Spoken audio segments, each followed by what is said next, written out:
Alors dans le TD, premier principe gaz parfait, évidemment, on va se placer dans le cas où le système étudié est un gaz parfait.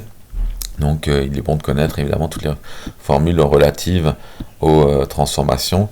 Donc travail, transfert thermique, variation d'énergie interne, variation d'enthalpie, etc. Donc si vous avez bien travaillé, vous avez fait une petite fiche résumée dans le genre. Vous avez selon la transformation, isocore, isobar, adiabatique, isotherme, la grandeur physique associée. Donc, si vous avez bien ça en tête et que vous savez rapidement le retrouver, les exercices proposés sont relativement simples. Alors, on va commencer avec le premier.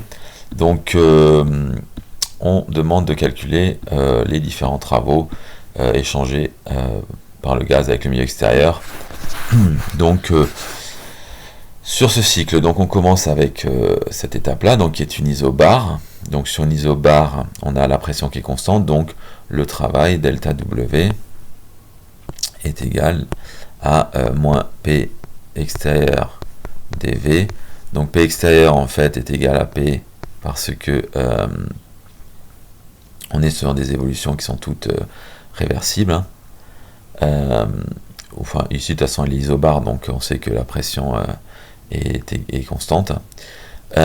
Et donc en intégrant, on sait que W1 va être égal donc à P final, donc avec le moins qu'on garde devant, donc P final qui est en fait constant, fois la variation donc de volume.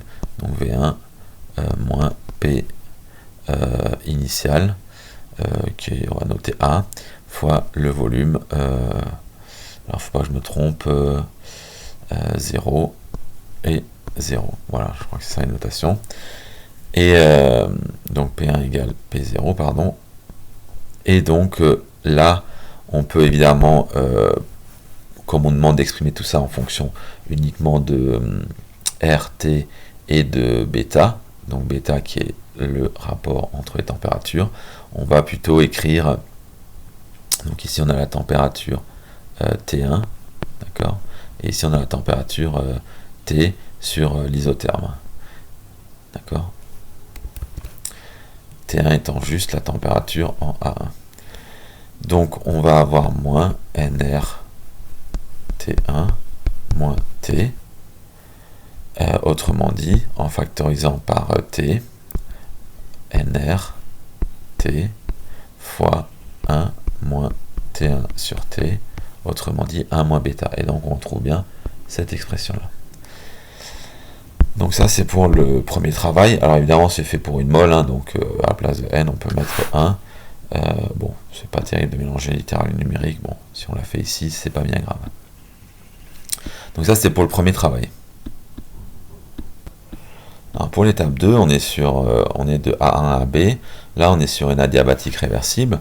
Donc sur une adiabatique réversible, W est égal à delta U, puisque Q vaut le transfert thermique est nul. Donc là, delta U pour un gaz parfait, on sait que c'est V delta T. Autrement dit, NR sur gamma moins 1. T final, donc on est sur la température T, puisque toute cette étape-là, c'est une isotherme. Donc B est à la température T. T moins donc la température initiale T1. Et donc pareil, on factorise par T, et ça nous fait NRT sur gamma moins 1, facteur de 1 moins T1 sur T, autrement dit bêta. Donc ça c'est pour le travail de l'étape 2. Pour l'étape 3, on est donc justement sur l'isotherme de B à A. Et donc là, on repart sur le travail élémentaire. Donc réversible, donc P extérieur égale P, donc moins P extérieur dV, c'est moins P dV. Et puis, on est embêté parce que là, la pression varie tout du long. Sauf qu'on sait comment elle varie puisque c'est un gaz parfait. Donc on sait que P égale nRT sur V. Et donc, en intégrant, on va avoir moins nRT, ln de V, donc V final c'était VA, donc V0, sur volume en B, c'était V2. Voilà. Et V0 sur V2, c'est 1 sur alpha, donc on n'a plus que nRT ln de alpha. Donc ça c'est pour le travail 3. Évidemment la dernière question est simple, il suffit de sommer donc l'ensemble des travaux sur les différents états pour avoir le travail total. Pour la deuxième question, il va falloir trouver des relations entre alpha, bêta et gamma. Alors c'est un peu plus délicat, il va falloir faire joujou avec donc les équations d'état associées donc aux transformations. Donc là, évidemment, on a une transformation adiabatique réversible pour un gaz parfait avec gamma constant, donc on pense aux lois de Laplace et donc à ces formules-ci. Et puis on a une isobare et une isotherme.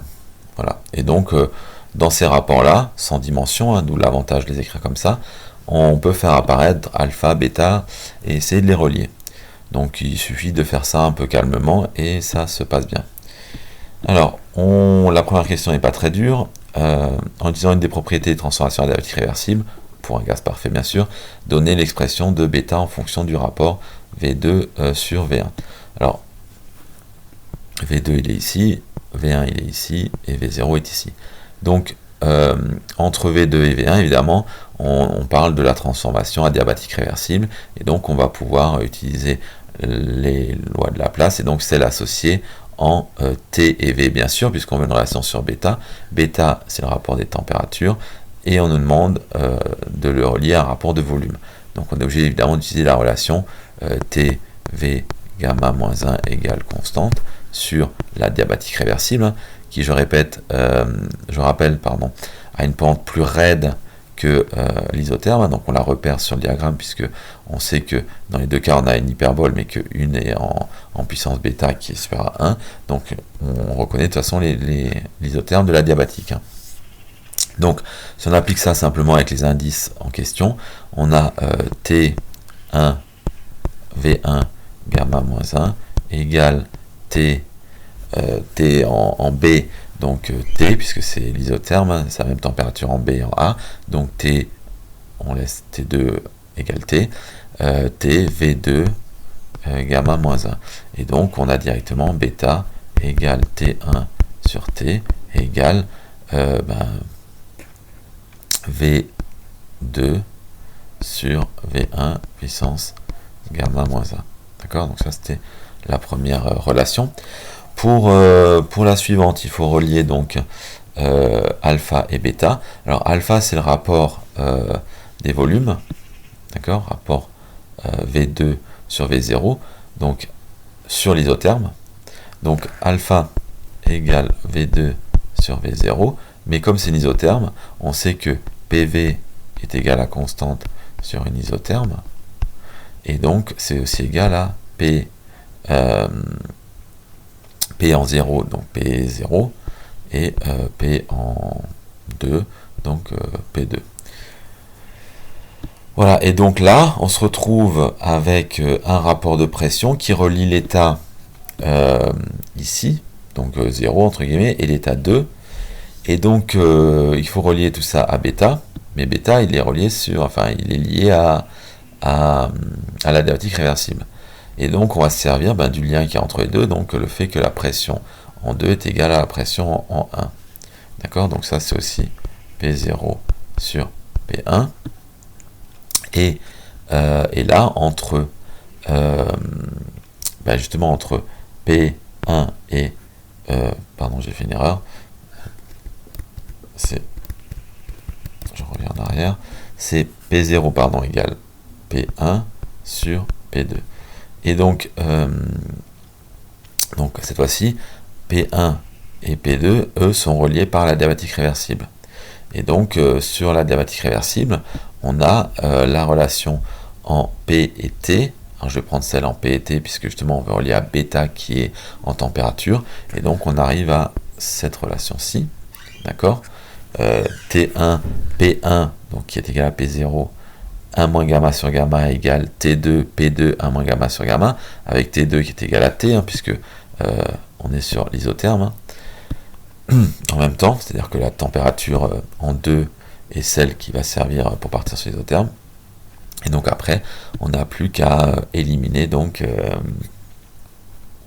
les pressions.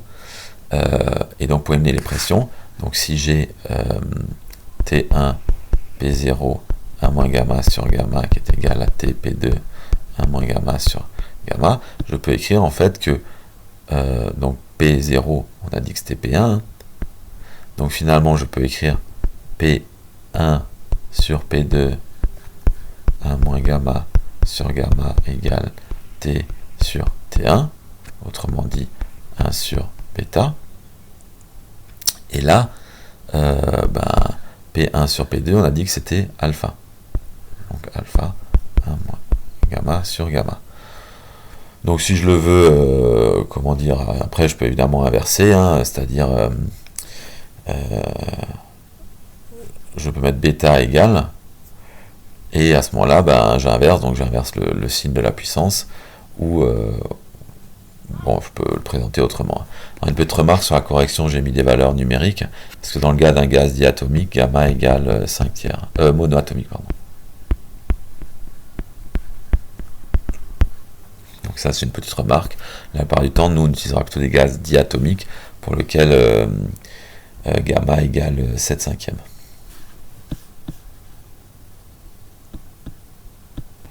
Donc, je vais juste finir le calcul, hein. Donc là, si on préfère, on peut écrire ça égale bêta moins 1. Et donc, on passe à l'inverse. Et donc, on aura alpha égale bêta puissance gamma sur gamma moins 1. D'accord? Je rappelle, hein, que si y égale x puissance a, x égale y puissance 1 sur a. Donc là, hop, je suis passé de là à là en prenant l'inverse et en même temps en mettant un moins, puisque j'avais l'inverse, donc l'opposé de la puissance. Donc ces petits calculs de puissance, hein, ne sont souvent pas bien maîtrisés, donc je vous invite à les faire et les refaire pour ne pas vous tromper, hein.